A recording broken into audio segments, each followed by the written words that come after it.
तो हेलो दोस्तों, आज हम लोग जानेंगे इस वीडियो में जो हमारे उत्तर प्रदेश राजस्व संहिता की जो धारा 56 है वो क्या कहती है।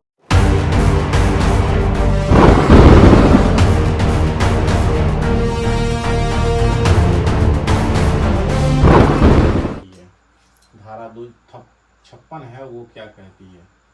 उत्तर प्रदेश राजस्व संहिता 2006 की जो धारा 56 है वो क्या कहती है। 56 क्या कहती है? 56 कहती है वृक्षों पर अधिकार। क्या कहती है? वृक्षों पर अधिकार। कौन से वृक्ष, कैसा वृक्ष, किस जमीन में लगी हुई वृक्ष, किस जमीन में उगी हुई वृक्ष, ठीक है, ये सारी चीजें इस धारा में हम लोग जानेंगे।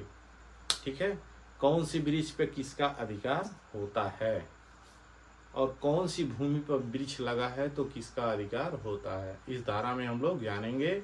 और इस वीडियो के एंड तक आप बने रहिएगा, स्किप मत करिएगा, पूरी जानकारी लेकर के ही जाइएगा। ठीक है, चलिए हम लोग जानते हैं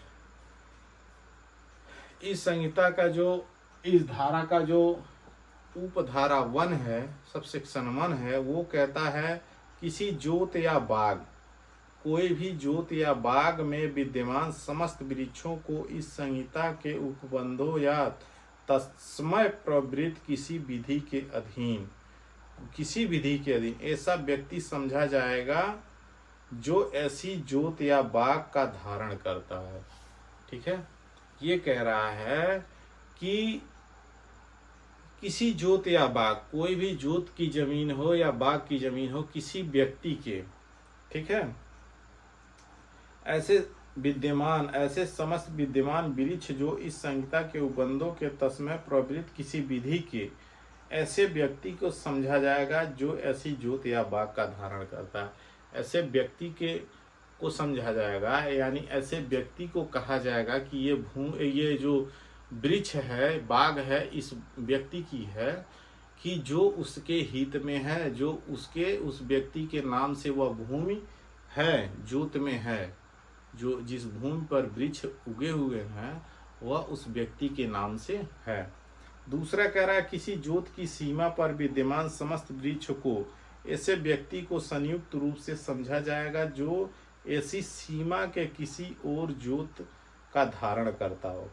यानी कोई दो भूमि की बाउंड्री है, दो ऐसे भूमि की बाउंड्री है, कह रहा है किन्हीं जोत की सीमा, किन्हीं दो जोत की सीमा पर विद्यमान समस्त वृक्ष को ऐसे व्यक्ति का संयुक्त रूप से समझा जाएगा जो ऐसी सीमा के किसी और जोत को धारण करती है। यानी दो, ये सपोज करिए, ठीक है, अगर ये कोई दो जोत नंबर है और एक नंबर ये है बगल में, ठीक है, और इसी पर ये बहुत जगह ऐसा है कि इसी के बीच में वृक्ष उगे हुए हैं, पेड़ उगे हुए हैं। तो जो पेड़ उगे हुए हैं, सब सेक्शन 2 इसका यही कह रहा है कि इन दोनों, ठीक ना, जोत के बीच में अगर कोई वृक्ष उगा हुआ है तो वह वृक्ष ऐसा समझा जाएगा, चाहे इस छोर पे हो चाहे इस छोर पे, वह वृक्ष या बीच में हो, वह वृक्ष इन दोनों व्यक्ति का समझा जाएगा कि ये जो वृक्ष उगे हुए हैं, सीमा पर उगे हुए हैं, ठीक है, मेढ़ों पर, वह दोनों व्यक्ति के, ठीक है, ये यही कहता है। आइए अगला देखते हैं। तीसरा कह रहा है कि सबसेक्शन 3 कह रहा है कि किसी व्यक्ति से संबंधित या उसके द्वारा, कोई भी व्यक्ति है उससे संबंधित या उसके द्वारा धारित आबादी या किसी दखल न की हुई भूमि, कोई आबादी की भूमि है किसी ऐसे व्यक्ति द्वारा, कोई ऐसी आबादी की भूमि है जिसमें किसी व्यक्ति के द्वारा उसमें निवास किया जा रहा है या उस व्यक्ति के हित में है, कब्जे में है वो आबादी की जमीन, ठीक है, किसी की दूसरे की उसमें दखल नहीं है, दक्षिण भूमि में स्थित समस्त वृक्ष इस संहिता के प्रारंभ होने के तत्काल पूर्व ऐसे व्यक्ति से निरंतर संबंधित रहेंगे या तस्मै प्रवृत्त किसी अन्य विधि और इस संहिता के अधीन बनाई गई किसी नियमावली के अध्ययन घृत रहेंगे। ठीक है, तो ये कह रहा है कि अगर किसी कोई भी आबादी की भूमि है, अगर उसमें किसी व्यक्ति के द्वारा अन्य व्यक्ति के द्वारा दखल नहीं किया जा रहा है और कोई नियमावली बनी हुई है, ठीक है, कोई नियमावली ऐसी बनाई गई है, उसी के ग्राउंड एरिया में वह जो वृक्ष होंगे उस व्यक्ति के माने जाएंगे, किसी अन्य के नहीं वो समझे जाएंगे। ठीक है,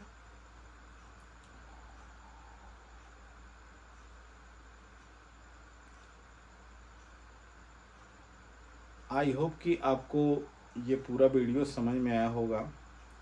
ठीक है, ये चलिए इसका सब सेक्शन 4 क्या कह रहा है। कह रहा है कि धारा 57 के उपबंधों के अधीन उपधारा 1 से 3 में निर्दिष्ट, यानी 1, 2, 3 के बारे में अभी जो हम चर्चा किए हैं उसमें जितनी भी बातें मैंने बताया है। कह रहा है वृक्ष, झाड़, जंगल या अन्य प्राकृतिक उत्पादन जहाँ कहीं उगे हों, रोपित हों, ठीक है, वो इस संहिता के प्रारंभ होने के दिनांक से राज्य सरकार की संपत्ति समझी जाएगी। ठीक है, अगर कहीं भी उगा है, कहीं ऐसे भूमि पर उगा हुआ है, ठीक है, और इस संहिता के प्रारंभ होने के से जिस दिनांक से यह एक्ट लागू हुआ उस दिनांक से वह जो वृक्ष होंगे वह राज्य सरकार की समझी जाएंगी, राज्य सरकार की ही हैं वो। ठीक है, अभी ऐसी भूमि है जो राज्य सरकार की भूमि है और उस भूमि पर जो उगे हुए वृक्ष, झाड़, जो भी पेड़ पौधे हैं वह राज्य सरकार की समझी जाएंगी। ठीक है, तो आई होप आपको ये वृक्षों पर अधिकार किनका कैसे है ये आई होप कि आपको समझ में आया होगा। अगर समझ में आया होगा तो वीडियो को लाइक, शेयर, सब्सक्राइब जरूर कर दीजिएगा। Thank you.